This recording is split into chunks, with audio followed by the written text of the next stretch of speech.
Hey, what's up, everybody? Welcome back to my channel. My name is Paul, the Canadian Snowman, here with some more Napoleon Marshals, Part 4. And yes, last part was pretty... Each part seems to get better and better, because they're spending more time, and it's like, cooler people, well, I don't know, cooler people, but more people that we've recognized through the whole Napoleon series.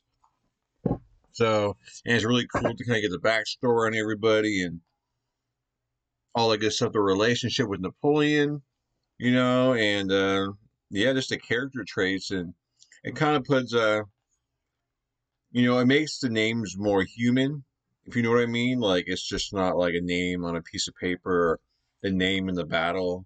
It kind of puts, it makes it more human. You kind of, feel for these kind of people because of their characteristics and stuff. I don't know. I don't know if that made any sense, but it made sense to me. But so yeah, just trying to think, like, I guess that's it. Yeah. But anyways, please hit the like and subscribe button, guys. And yeah, let's get to the video, guys. Let's get to the video.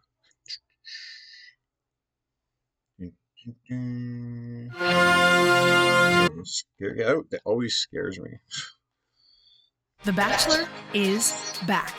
Stream it live on ABC with YouTube TV. I have ad blocker, by the way. It doesn't work. All right. Ignore this, guys. Ignore this, okay? We're getting to it, okay? It's just the beginning. Ignore it. We're good, right? Yeah. It's part 4. Terror belli, decus pacis. Terror in war, ornament in peace. The words inscribed on every French marshal's baton. In France, the title of Marshal, or Maréchal, goes back at least to the 13th century. It represents the highest possible position of military authority. Authority symbolized by a marshal's baton. The title was abolished during the French Revolution as incompatible with the egalitarian spirit of the age. But in 1804, Napoleon founded a new empire and restored the ancient rank. It's a cool thing. This is Epic History TV's guide to Napoleon's Marshals. All 26 have been ranked according to our own evaluation of their achievements as marshals, with expert guidance from Lieutenant Colonel Rémy Porte, former chief historian of the French Army. So far, we've met Marshals Pérignon, Brune, Serrurier, Kellerman, Grouchy, Moncey, Poniatowski, Jourdan, Bernadotte, Augereau, Lefebvre, Mortier, Marmont, Saint-Cyr, Oudinot, Victor, and Murat. Oudinot's man. Who could be a more fitting video sponsor than NapoleonSouvenirs.com, the online shop for fans of the Napoleonic era? Really? Since 2010, the team at NapoleonSouvenirs.com has offered the finest quality gifts and souvenirs for those who adore this dramatic period of history. But this is cool. No aspect of the Napoleonic era has been forgotten, with busts and statuettes of the Emperor himself, Napoleon-themed champagne, and stunning replicas of Napoleonic swords and pistols, as well as uniforms and flags of the Grande Armée and Imperial Guard, and even the baton of a Maréchal. You can visit their online store at NapoleonSouvenirs.com, or if you're lucky enough to be in Paris, visit the Boutique Napoleon in person. Vive l'Empereur! And thank you to NapoleonSouvenirs.com for sponsoring this video. Probably costs like $1 million. 9. Marshal Bessier.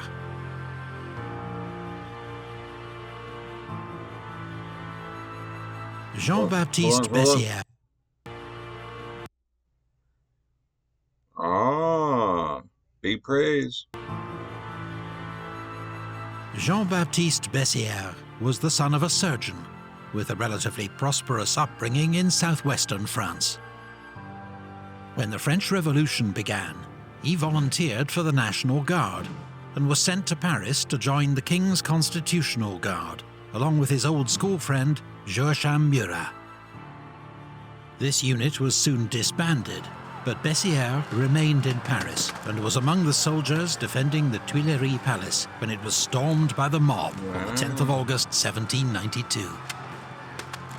In the aftermath, he needed to get out of Paris in a hurry, so he volunteered to fight on the Pyrenees front. His bravery and good sense won him a commission in the 22nd Chasseurs, and he distinguished himself at the Battle of Boulou. Transferred to Italy, his friendship with Murat got him noticed by the army commander, General Bonaparte, who was impressed enough to make him commander of his new bodyguard, known as Les Guides de Bonaparte.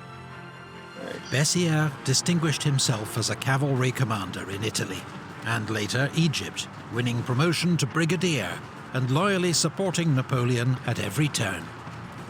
He became one of the few men that Napoleon regarded as a true friend. Aww.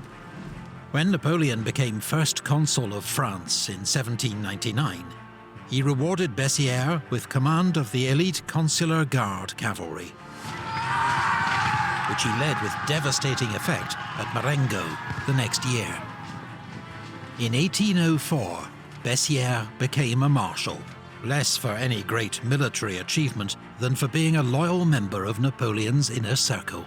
Bessier himself was well-liked, kind, well-mannered and generous, a pious Catholic and social conservative who liked to powder his hair in the old style. His young wife, Marie-Jeanne, was also a favourite at court, doted on by Napoleon and Empress Josephine. In 1805, Bessier commanded the Imperial Guard. In December that year, at the Battle of Austerlitz, he played a crucial role repelling the Russian Guard at the battle's climax. At Eylau in 1807, his squadrons supported Murat's mass cavalry charge and made their own disciplined attacks to cover his withdrawal. However, Bessier's opportunities for glory were limited. Napoleon always held the Guard back as his last reserve, as at Friedland. This guy seems like, so far, just a really nice guy, and just like a straight up, just regular soldier. You know, he did what he was, he just did what he was told to do. He was just really good at what he did. You know, that's just, that just doesn't really seem to be like any drama, or it also doesn't seem to be like much fame. So, yeah, I guess he's also probably kept in like reserve, because I always wonder, because like if he's like one of Napoleon's best friends, he doesn't want him to be in the front lines and risk him getting killed or whatnot, because then he loses his friend. So that could be a big reason why he was probably kept back in reserve.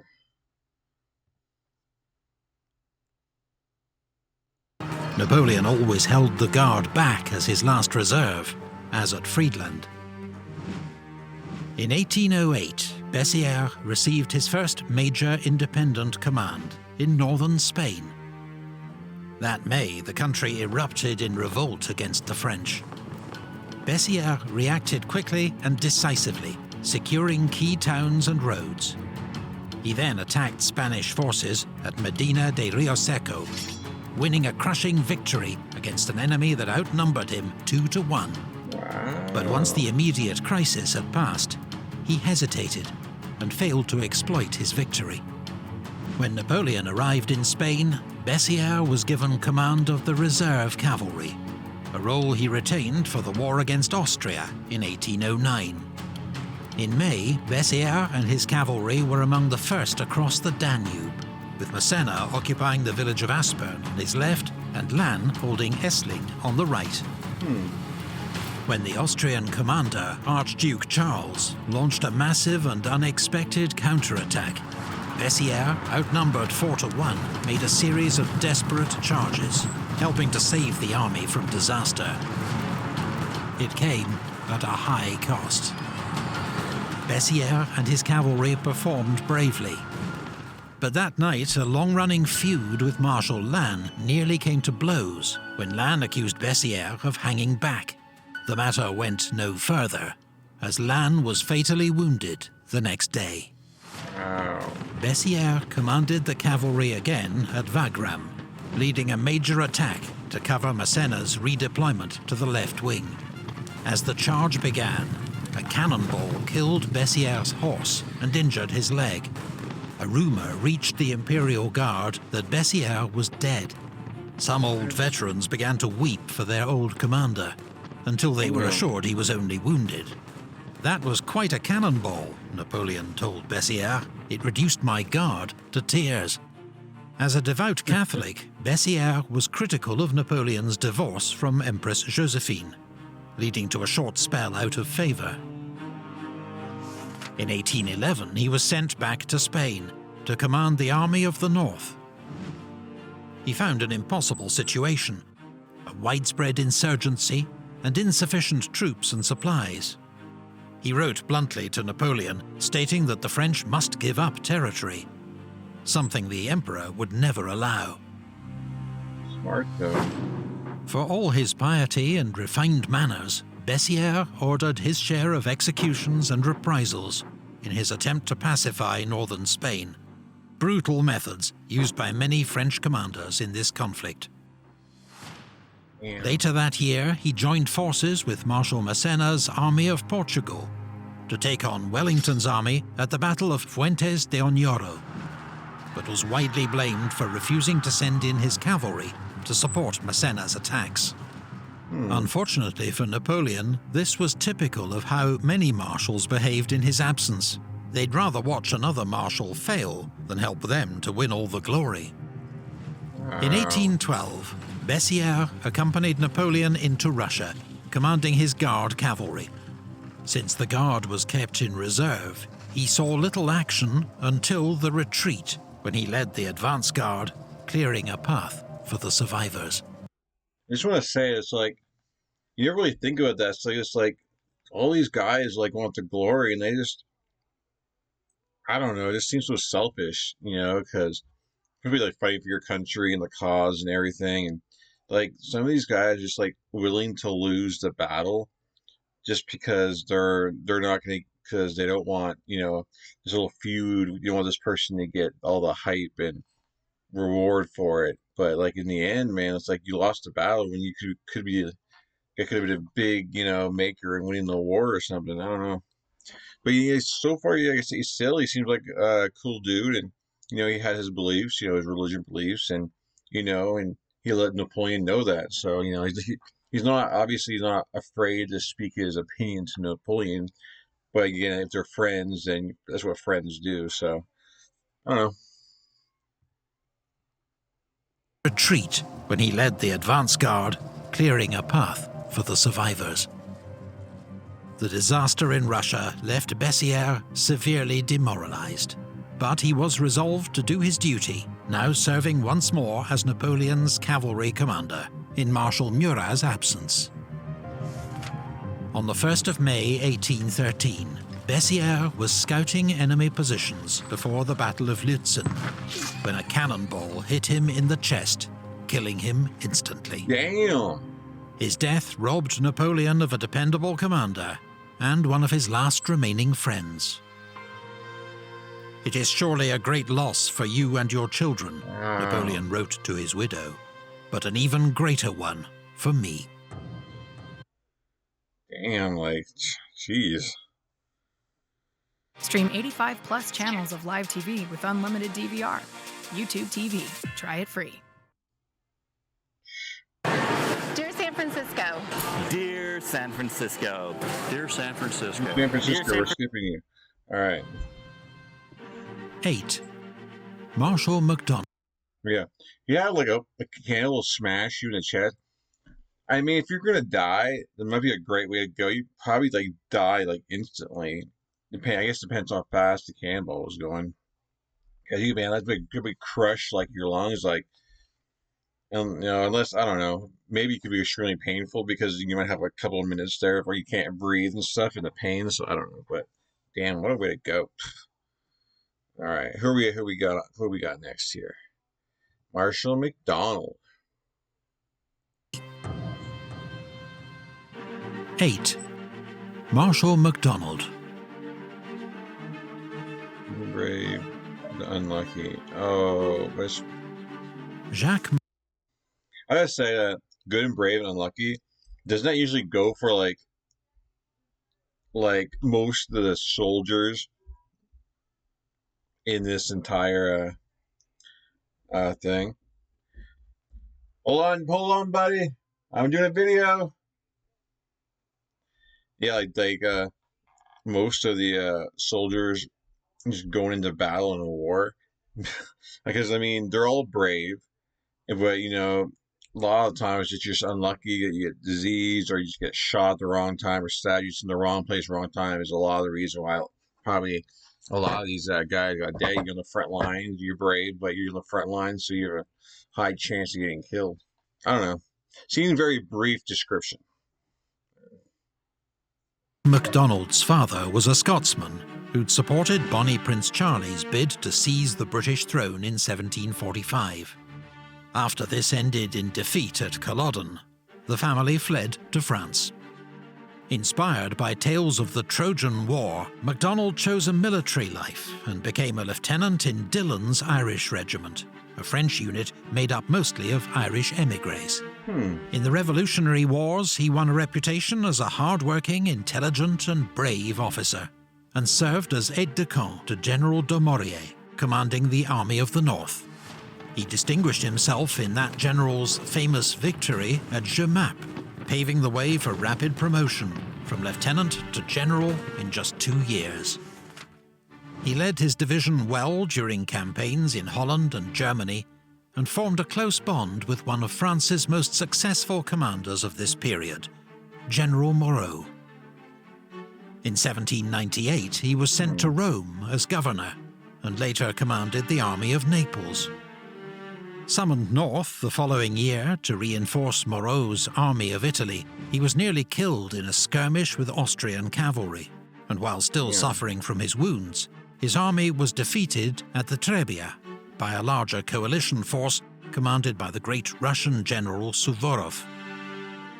But MacDonald's own conduct won approval from General Bonaparte, among others. Later that year, he assisted Napoleon's seizure of power in the coup of 18 Brumaire, ensuring the loyalty of the troops at Versailles. He was rewarded with an army command in Switzerland, and that winter led his men through the Alps to attack the Austrians in Italy. His march was far more challenging and dangerous than Napoleon's, but was never immortalized in quite the same way. In 1804, MacDonald's former commander, General Moreau, was arrested and charged with involvement in a plot to assassinate Napoleon. MacDonald stood up for his friend. Sorry, I didn't want to let it go. So Napoleon sent him on the harder journey. I mean, I guess he's Napoleon and he's the leader, so you know, you keep the leader out of harm's way, I guess. But then Napoleon gets all the glory. I don't know. But he's the leader, so leaders usually do get the glory. I don't know where I'm going with this. Never mind. The involvement in a plot to assassinate Napoleon. What? MacDonald stood up for his friend's reputation, an act of loyalty typical of the man, but disastrous for his career. Moreau was exiled. MacDonald was placed under police surveillance and retired to his country estate in disgrace.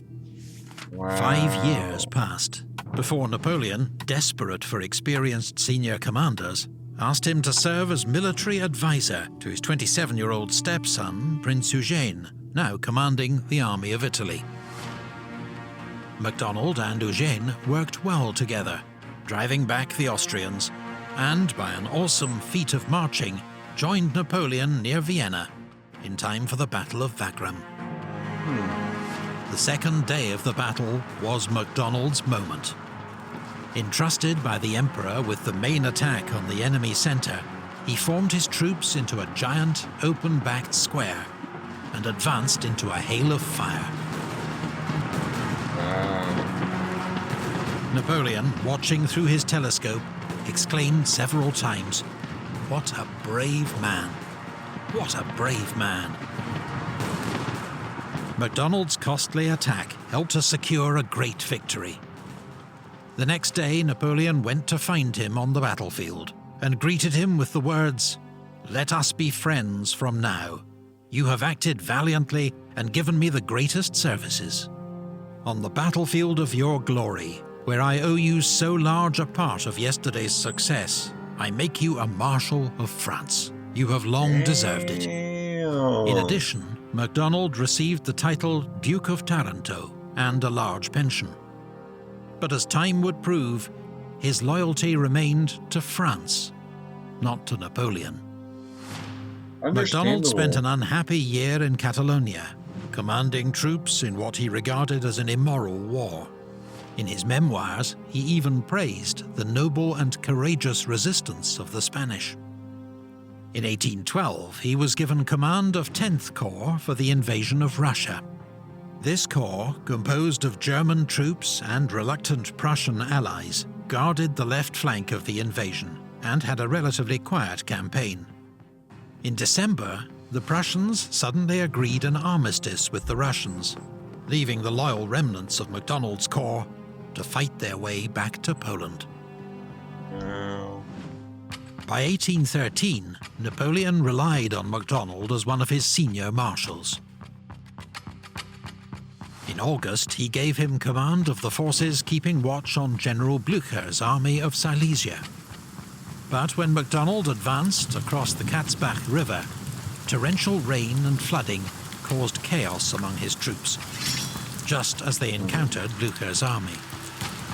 Blücher launched an immediate attack, and MacDonald's army was routed. Thousands of his new conscripts surrendered or deserted. Hundreds were driven into the river itself. MacDonald took full responsibility for the disaster, though his lack of cavalry and some bad luck were also to blame.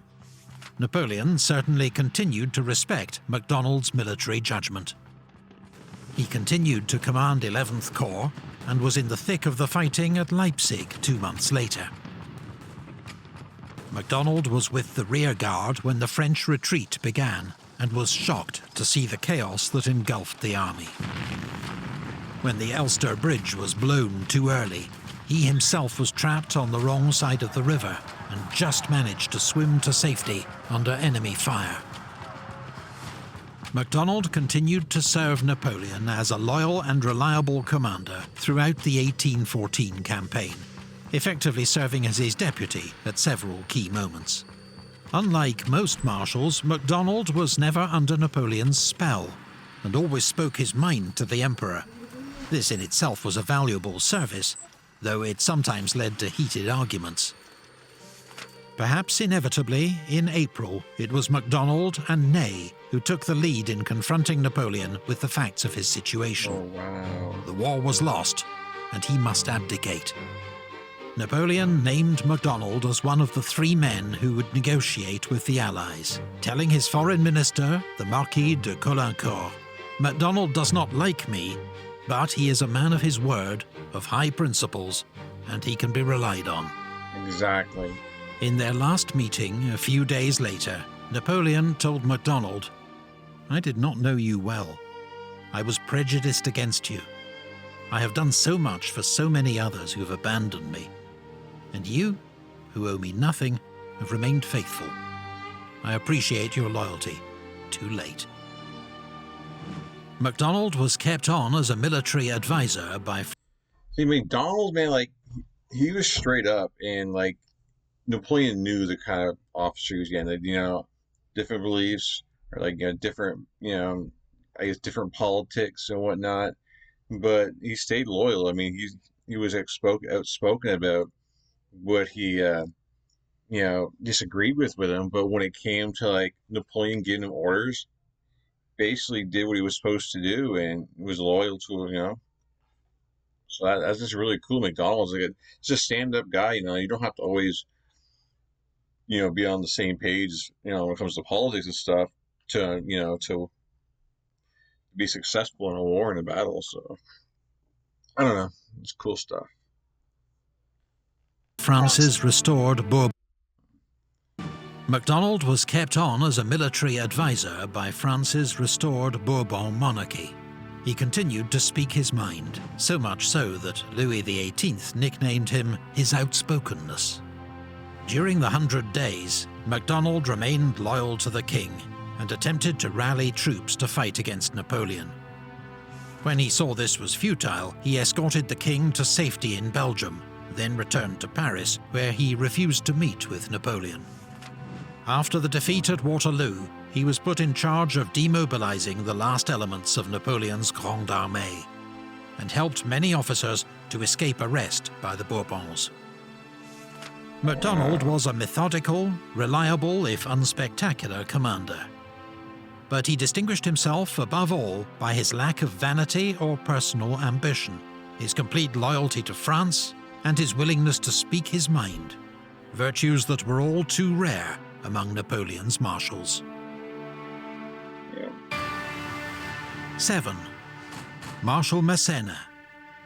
Marshal Massena. But yeah, it's like, I guess a lot that held him back. Like, if he kept his mouth shut and just like sucked up, I'm sure he could have probably gained a lot of fame, a lot more fame, and Napoleon probably maybe better positions and more wealth and money, and just yeah. But anyways, on to Massena, how he came alive.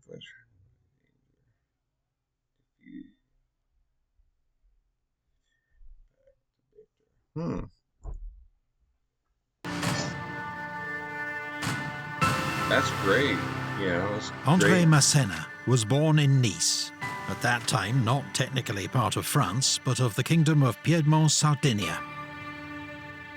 His father, a shopkeeper, died when he was young, so he ran away to sea, then at 17 enlisted in the French army. He was quickly made a sergeant, but a commoner could rise no higher in the Royal Army, so after 14 years' service he quit. When the French Revolution began, he re-enlisted in a local volunteer battalion.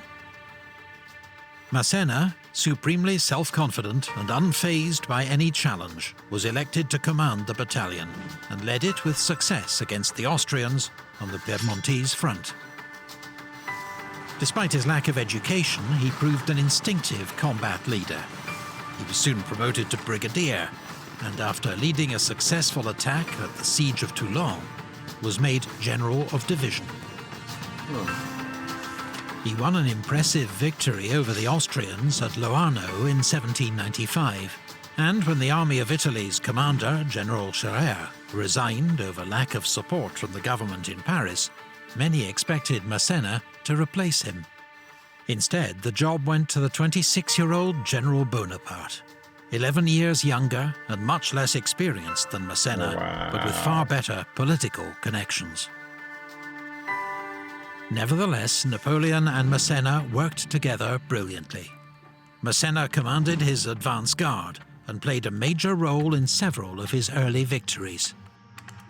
In reports, Napoleon described Massena as active, tireless, audacious.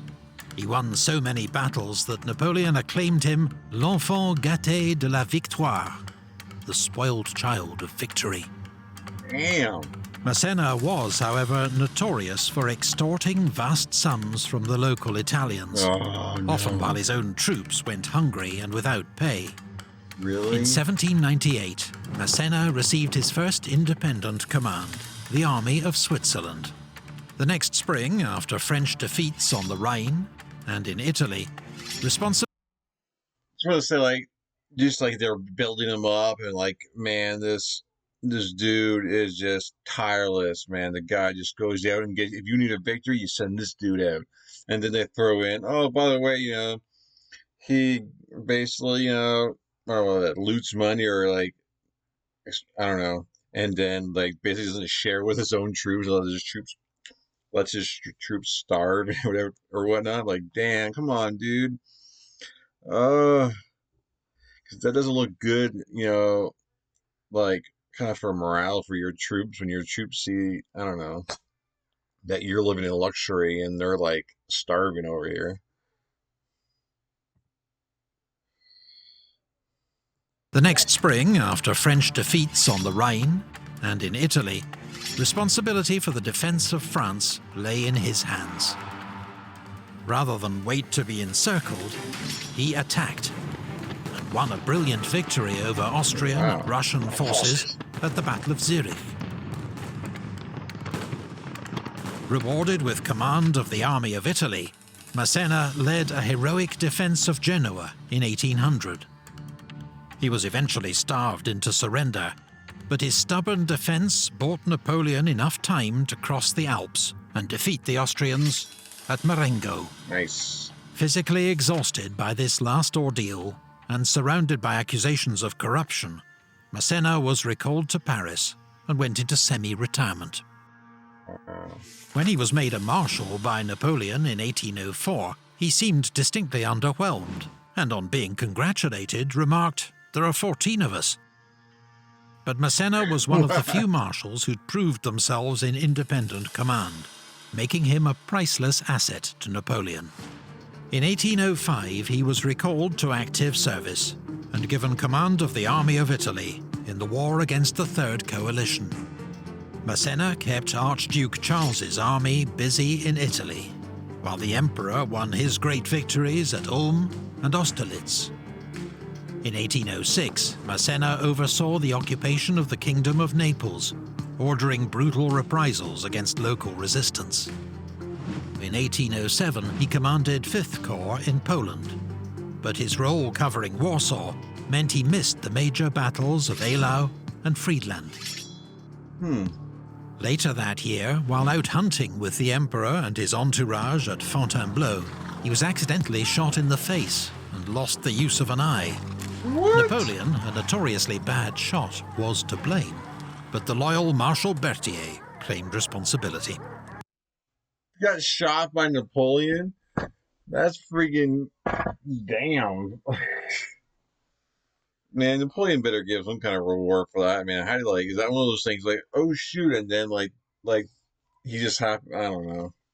Like those movies where like it's the bird, they fall on the bird to shoot him, and then the guy's right there and it just happens. I don't know. Just damn. The war against Austria in 1809 saw Massena back near his best. His corps formed the vanguard for the crossing of the Danube and fought ferociously to hold the village of Aspern against an overwhelming Austrian onslaught. Massena was everywhere, displaying his usual coolness under fire, and when ordered to retreat, ensured his troops pulled back across the river in good order. The battle was a defeat, but Massena had been superb. Together, he and the Emperor oversaw preparations for the next attempt to cross the Danube 6 weeks later. The Austrians were waiting for them at the Battle of Wagram. Because of a riding accident a few days earlier, Massena had to command his corps from a carriage. He made a fine target for Austrian gunners, I bet. but was still able to organize a complex redeployment of his corps at the height of the battle, covered by Marshal Bessier's cavalry charge. Massena's bold maneuver secured the French left flank and won further praise from Napoleon. Wow. Massena, already ennobled as the Duke of Rivoli, received a new title, Prince of Essling, and another less welcome reward, command of French forces for the invasion of Portugal. Damn. Massena was deeply reluctant to go and complained bitterly about his appointment. He was showing clear signs of exhaustion and was plagued by rheumatism and bad lungs. When he arrived in Spain, General Foy observed, "He's only 52, but he looks more than 60. He's lost weight and has begun to stoop. His glance, since the accident in which he lost an eye, has lost its keenness." His subordinates, already underwhelmed by his appearance, were outraged that the Marshal also decided to bring along his mistress, poorly disguised as an officer of dragoons. The French invasion of Portugal proved a disaster, undone by Wellington's scorched earth tactics, a hostile population and terrain, and Massena's own lethargic leadership. His corps commanders, especially Marshal Ney, were scathing of his conduct. At Busaco, Massena squandered lives with an unnecessary frontal attack on a strong British position. When he reached Lisbon, he found the city protected by new fortifications, the impregnable lines of Torres Vedras.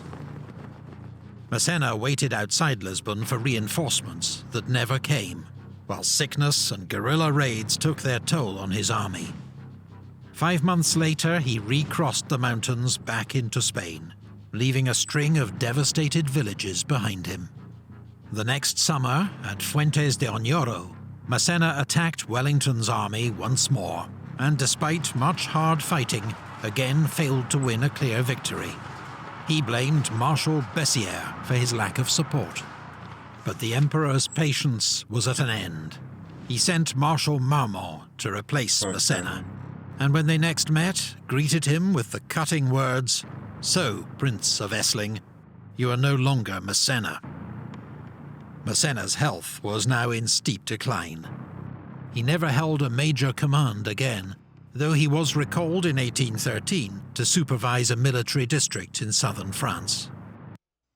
Man, but like, he was already, like, health deteriorating, and then they must have known this, and then you sent him way over there, and, you know, you already shot him in the dang eye, okay? You're partly to blame for this, and, I mean, like, he was still going at it, he was still trying, he just couldn't do it because, you know, his health. I mean, well, I guess, like, we don't know exactly. I mean, he could have just been one of those people that complained a lot, maybe over nothing, maybe. But then it could have been, like, serious stuff there where, like, he just really couldn't, he shouldn't have been put in that position because of his health. And don't even get me started on the mistress deal. you don't need to be doing that because obviously your what's it called? Men don't get that same luxury, so I don't think that should be the case. But anyways, let's get back. He died after a long illness in 1817. In his prime, Massena was a superb commander, incisive and dangerous. But he was past his best by the time he became a marshal. Nevertheless, there were enough sparks of his old brilliance to worry his adversaries. The Duke of Wellington once remarked, "When Massena was opposed to me in the field, I never slept comfortably." Bessier, MacDonald, Massena. 20 down, 6 to go. Join us for the next part of Napoleon's Marshals as we reveal our top 6, coming soon. Thank you to Napoleon. Okay, I know the top 5 just came out, so I know that, not the top 5, the 5th one just came out, so I'm assuming there's going to be 3 there, and then another 3 for the 6th one, which we're going to have to wait, and then I'll just randomly upload when that does get done. But anyway, yeah, another good set of, like, some cool commanders, and each with their pros and cons, and, well, very brave people, and they seemed like they knew what they were doing, and yeah, obviously some of Napoleon's favorites, and maybe fell from grace, maybe, but I don't know. I wouldn't say deservedly so, because just on conditions. I don't know. But anyways, please hit the like and subscribe, guys. Another awesome video. Thank you, friends, for watching, and I really appreciate it. I really enjoyed the Napoleon series, and it's really cool to get more in depth on what's going on here and bringing, like, the human factor, and just the squabbling between marshals and stuff like that, and jealousy. It's really cool to see.